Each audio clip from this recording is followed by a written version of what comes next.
Welcome friends, বন্ধুরা আজকের ভিডিওতে আমরা 204 পেজের যত সিন এবং আনসিন আছে সহজে করে ফেলবো, শুধুমাত্র উত্তর জানার জন্য নয়, বোঝার জন্য। তা চলো শুরু করি। তোমাদের এই টেক্সট অলরেডি পড়া আছে, আমি সরাসরি প্রশ্নে চলে যাচ্ছি, কিভাবে তোমরা সলভ করবে। প্রথমটা দেখো, one can see the cat as he really is. একজন কেউ দেখতে পাবে ক্যাট আসলে কীরকম, সেটা কখন? মর্নিংয়ে, নাইটে, আফটারনুনে, ইভিনিংয়ে। এই লাইনটা খেয়াল করো। But watch him as the shades of evening fall. যখন সন্ধ্যার ছায়া নামে, you can see the cat as he really is. তখন বিড়াল কেমন তুমি সহজেই জানতে পারবে। তাহলে উত্তরটা হবে বন্ধুরা ইভিনিং, অর্থাৎ option D is the correct answer. Next, but a cat has really more character than most human beings. এই লাইনটা দিয়ে বলেছে here the word character means dash, characteristic, personality, nature, habit. এটা তোমরা কি এখানে পাবে? না, পাবে না। তাহলে তোমরা কোথায় পাবে? দেখে নাও। এটা তোমরা কোথায় পেলে বন্ধুরা? এটা তোমরা পেলে টেক্সট বুকে। তাহলে টেক্সট বুকের মিনিংগুলি অবশ্যই পড়তে হবে। ক্যারেক্টার মানে এখানে পার্সোনালিটি, তাহলে অ্যান্সারটা আমাদের হচ্ছে personality. Next, he or she is an athlete, an Acrobat and a Grimm fighter. এই লাইনটা তুলে দিয়ে বলেছে here A Grimm means, Grimm মানে কি বন্ধুরা? এক্ষেত্রেও তোমাদের বইয়ের সহায়তা নিতে হবে, টেক্সট বুক না পড়লে কেস খেয়ে যাবে। তাহলে একদম নিচে লেখা আছে গ্রিম মানে সিরিয়াস, সিরিয়াস, অর্থাৎ option C is the correct answer. Next, the cat allows himself to be cursed, blessed, pestered, pampered. একদম হুবহু পেয়ে যাবো এটা আমরা। এই যে allows himself to be pestered, তাহলে অ্যান্সারটা হচ্ছে পেস্টার্ড, সরি পেস্টার্ড, সি, মানে জ্বালাতন হতে পছন্দ করে। Next, the cat takes things little, highly, serious, easy. Second লাইনটা দেখো, টেক্স থিংস ইজি, বিড়াল সহজেই সব কিছুকে নিয়ে নেয়, তাহলে অ্যান্সার হচ্ছে ডি। চলে যাব next, the cat sometimes watches, বিড়াল মাঝে মধ্যে দেখে। কি দেখে? বাকিটা ফিল আপ করতে হবে। এই যে লাইনটা দেখো, টু পাস টাইম মানে সময় কাটাতে, he sometimes watches a mouse hole, সে একটি ইঁদুরের গর্তের দিকে তাকিয়ে থাকে। তাহলে এখানে উত্তরটা হবে a mouse hole. Next, the cat cares little for dash, cat খুবই কম গ্রাহ্য করে কাকে? সেকেন্ড লাইনটা খেয়াল করো, caring little for anything but mice and milk. তাহলে আমাদের উত্তরটা পাচ্ছি anything but mice and milk, মানে ইঁদুর এবং দুধ ছাড়া তেমন কিচ্ছুকে গ্রাহ্য করে না। তাহলে আমাদের এখানে উত্তরটা হবে anything but mice and milk. Next, the cat gets a great deal more satisfaction dash, একেবারে আমরা এটা পেয়ে যাব। এই দেখো, get a great deal more satisfaction out of life, শুধুমাত্র উত্তরটা হবে আউট অফ লাইফ, বাকিটা তো দেওয়াই আছে। এরপরে আমরা চলে যাব কবিতাতে। কবিতা খুব সোজা, দেখে নেওয়া যাক প্রশ্নগুলি কি আছে। The snail has the power of dash, self devoting, self destruction, self collection, self denial. এটার উত্তর হবে অপশন সি। কোথায় পাবো? এই দেখো, his self collecting power is such, self collecting থেকে সেলফ কালেকশন, এটা নাউন ফর্মে দেওয়া আছে, তাহলে উত্তরটা হবে self collection. Next, when danger imminent betide, here the word betide means dash. বন্ধুরা, বিটাইডের অ্যাকচুয়াল মানে হচ্ছে হ্যাপেন বা ঘটা। আর এখানে যে অপশনগুলি দেওয়া আছে তার মধ্যে এফেক্ট মানে ফল, কজ মানে ঘটানো বা কারণ, এফেক্টস মানে ক্ষতি করা, আর নান মানে তো বুঝতেই পারছো। তাহলে এক্ষেত্রে অ্যাকচুয়াল মানে কিন্তু দেওয়া নেই, এখানে কিন্তু অ্যাকচুয়াল মানে দেওয়া নেই, তবে আমার এক্ষেত্রে মনে হচ্ছে এটা নান হবে, কারণ কজ মানে ঘটানো আর বিটাইড মানে ঘটা। এখানে একটু ডিফারেন্স হচ্ছে, তোমাদের কি মনে হচ্ছে কমেন্টে জানিও। দ্য স্নেইল ডুয়েলস, স্নেইল বাস করে with his friends, with his family, with cousins, alone. অবশ্যই এটা অ্যালোন হবে, মানে একা একা। এই লাইনটা দেখো, হোয়ার হি ডুয়েলস অ্যালোন, তাহলে অ্যালোন মানে হচ্ছে একা, lonely. Next, the snail sticks close, here the word sticks মানে কি হতে পারে? অ্যাট্রাক্টেড মানে আকৃষ্ট, ডিট্যাচড মানে আলাদা হয়ে যাওয়া, অ্যাটাচড মানে জুড়ে থাকা, নান অফ দিস। তাহলে এক্ষেত্রে স্টিক মানে আটকে থাকা বা লেগে থাকা, অর্থাৎ অ্যাটাচড থাকা, সংস্পর্শে থাকা। Next, where does the snail securely hide, একেবারে সোজা প্রশ্ন। তাহলে আমরা উত্তরটা কীভাবে লিখবো? দ্য স্নেইল সিকিউরলি হাইডস, এই যে within that house he securely hides, অর্থাৎ আমরা লিখবো তাহলে the snail securely hides in his house. Next প্রশ্ন, what makes the snail well satisfied, মানে কি শামুককে ওয়েল স্যাটিসফাইড করে, তৃপ্ত করে? এখানে যে লাইনটা দেওয়া আছে, well satisfied to be his own whole treasure, অর্থাৎ সে নিজেই নিজের সম্পত্তি হওয়ায় সেটা তাকে স্যাটিসফাই করে। কিন্তু সেন্টেন্সটাকে আমাদের গুছিয়ে লিখলে কি হবে, আমি লিখে দিচ্ছি, the snail thinks himself to be his whole treasure, this thought makes him well satisfied.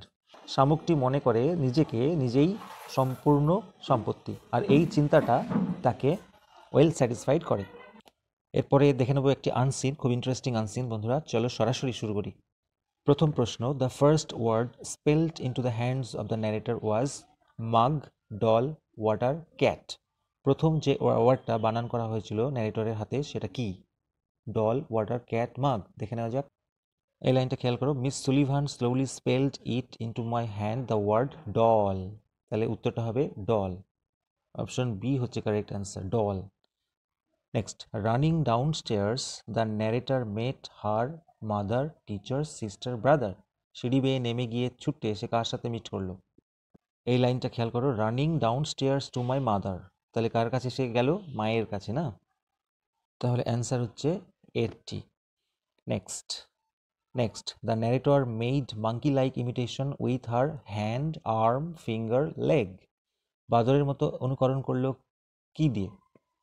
এই যে লাইনটা, I was simply making my fingers go in monkey like imitation. তাহলে উত্তরটা হচ্ছে fingers. Option C is the correct answer. Next, the doll was sent to the narrator by dash. ডলটিকে পাঠানো হয়েছিল ন্যারেটরের কাছে কার দ্বারা? Children of Perkins Institution, her teacher, Laura Bridgman, none of this. আমরা দেখে, the little blind children at the Perkins Institution had sent it. অর্থাৎ আগে যে ডলের কথা বলেছি সেই ডলটা পাঠিয়েছে the little blind children at Perkins Institution. তাহলে উত্তর এ হচ্ছে correct answer, children of Perkins Institution. Next, the doll Miss Sullivan put into the narrator's lap was made of dash. যে পুতুলটি মিস সুলিভান ন্যারেটরের কোলে রেখেছিল সেটা কি দিয়ে তৈরি? Cotton, rag, plastic, mud. এই যে লাইনটা, miss Sullivan put my big rag doll into my lap. তাহলে কিসের? র্যাগের তৈরি বন্ধুরা। তাহলে এটার উত্তর হচ্ছে অপশন বি, অর্থাৎ rag. Next, miss Sullivan and the narrator had a tussle over the words. মানে কি নিয়ে লড়াই লেগেছিল? Mug and water, mug and doll, mug and hat, mug and pin. এই দেখো এই লাইনটা, we had a tussle over that word mug and water, mug and water. তাহলে option A, mug and water. চলে আসবো আমরা next, true false. The narrator was only making a monkey like imitation while spelling the words. এই প্রশ্নটা কিন্তু গড়বড়ে আছে, একটু ভালো করে বুঝতে হবে। ন্যারেটর শুধু মাঙ্কির মতো ইমিটেশন করছিল যখন সে বানান স্পেল করছিল, শব্দগুলির বানান করছিল। এখানে যে লাইনটা আছে দেখলে মনে হবে সম্পূর্ণ ট্রু হবে।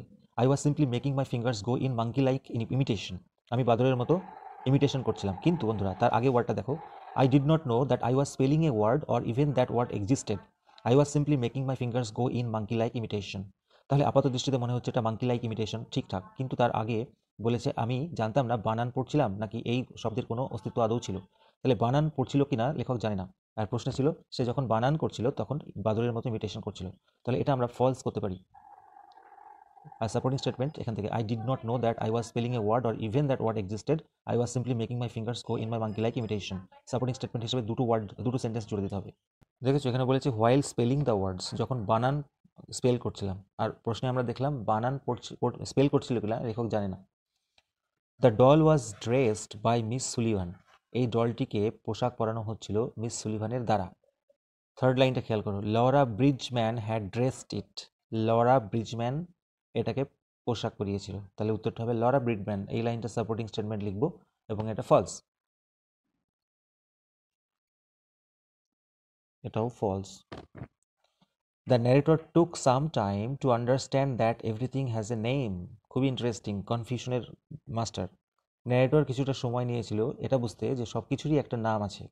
এটা আপাত দৃষ্টিতে ট্রু মনে হতে পারে, কিন্তু এই লাইনটাকে খেয়াল করো, but my teacher had been with me several weeks before I understand that everything has a name. এই সেন্টেন্সটার মানে কি বুঝলে?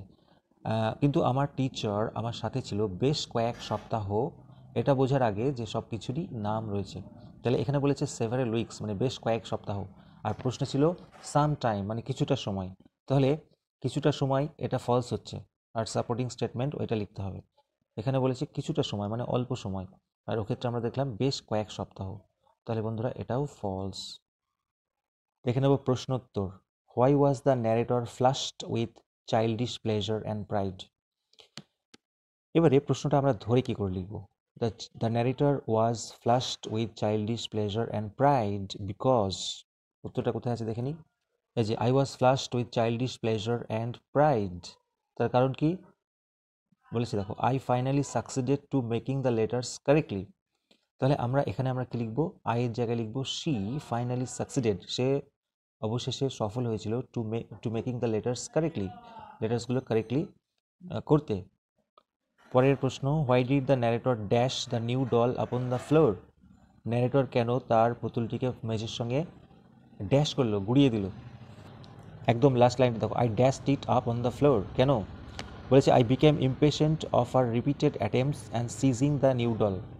তাহলে আমরা উত্তরটা কীভাবে লিখবো the narrator dashed the new doll upon the floor because she became impatient of her repeated attempts and seizing the new doll. এখানে হার বলতে বন্ধুরা মিস সুলিভানস হবে। আই বিকেম ইমপেশেন্ট অর্থাৎ she became impatient of miss Sullivan's repeated attempts and seizing the new doll. Next, how did the narrator's teacher first teach her to spell. আচ্ছা, 3-এর প্রশ্নটা পরে করছি, আগে 4-এরটা করে নিচ্ছি। What did the narrator do after she succeeded in making the letters correctly. Narrator কি করলো তার লেটার্সগুলোকে কারেক্টলি করার পরে, সফল হওয়ার পরে? এই যেখানে দেখো, when I finally succeeded two making the letters correctly I was ফ্লাশড with childish pleasure and pride. তাহলে আমরা উত্তরটা কীভাবে লিখবো? তাহলে আমরা উত্তরটা লিখবো আই ওয়াজ ফ্লাশড না লিখে the narrator was ফ্লাশড with childish pleasure and pride after she succeeded in making the letters correctly. বোঝা গেল? আচ্ছা, লাস্ট প্রশ্ন হচ্ছে, how did the narrator's teacher first teach her to spell. কীভাবে ন্যারেটরের শিক্ষক তাকে প্রথম বানান করা শিখিয়েছিল? এইখানে লেখা আছে, miss Sullivan slowly spelled into my hand the word doll. I was at once interested in the finger play and try to imitate it. এটাকে সংক্ষেপে গুছিয়ে কীভাবে লিখবো? আমি উত্তরটা লিখে দিচ্ছি। The narrator's teacher first taught her to spell, কীভাবে? By slowly spelling into her hand the word doll. অর্থাৎ ডল কথাটাকে তার হাতে ধীরে ধীরে বানান করে লিখিয়ে মিস সুলিভান মানে তার টিচার তাকে বানান করা শিখিয়েছিল। ব্যাস, এটা লিখলেই চলবে।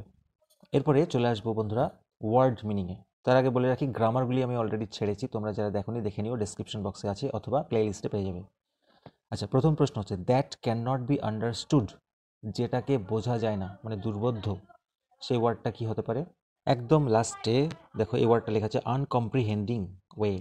I learn to spell in the uncomprehending way, অর্থাৎ দুর্বোধ্যভাবে বোঝার চেষ্টা করেছিলাম। যেটাকে কম্প্রিহেন্ড করা যায় না সেটাকে বলছে আনকম্প্রিহেন্ডিং, অর্থাৎ যেটাকে বোঝা যায় না। তারপরের প্রশ্নটা বন্ধুরা, অ্যাটায়ার্ড। অ্যাটায়ার মানে হচ্ছে পোশাক, তাহলে অ্যাটায়ার্ড, তাহলে আমরা দেখে নেবো এটা কোথায় আছে। এই যে বন্ধুরা, ড্রেস মানে পোশাক আর ড্রেসড মানে পোশাক পরানো বা পরিহিত, তাহলে অ্যাটায়ার্ডের নিয়ারেস্ট মিনিং হবে ড্রেসড। তারপর একটা ওয়ার্ড আছে স্ট্রাগল। স্ট্রাগল মানে হচ্ছে লড়াই, এইটা আমরা পেয়ে যাব এখানে টাসেল। টাসেল মানে লড়াই। কি বলেছে? We had a tussle over that word mug and water. Mug এবং জল এই শব্দ দুটো নিয়ে আমাদের মধ্যে লড়াই চলছিল, টাসেল চলছিল। তাহলে লাস্ট ওয়ার্ড রিজলভড। রিজলভ মানে হচ্ছে স্থির সংকল্প বা দৃঢ় প্রতিজ্ঞ, ডিটারমিন্ড মানে জেদ করা অর্থে। এখানে একটা ওয়ার্ড আছে, বাট আই পারজিস্টেড, কিন্তু আমি জোর করতে লাগলাম, জিদ করতে লাগলাম, ইন কনফাউন্ডিং দ্য টু। তাহলে এখানে জিদ করা অর্থে অর্থাৎ দৃঢ় সংকল্পতা বোঝাতে পারজিস্টেড কথাটা হবে। তাহলে বন্ধুরা লাস্ট ওয়ার্ডটা হচ্ছে পারজিস্টেড, আমার তো তাই মনে হচ্ছে। তাহলে বন্ধুরা এই ছিল ভিডিও, ভালো লাগলে লাইক করো, চ্যানেল নতুন হলে সাবস্ক্রাইব করো, শেয়ার করে দিও বন্ধুদের সঙ্গে। Thank you so much for watching this video.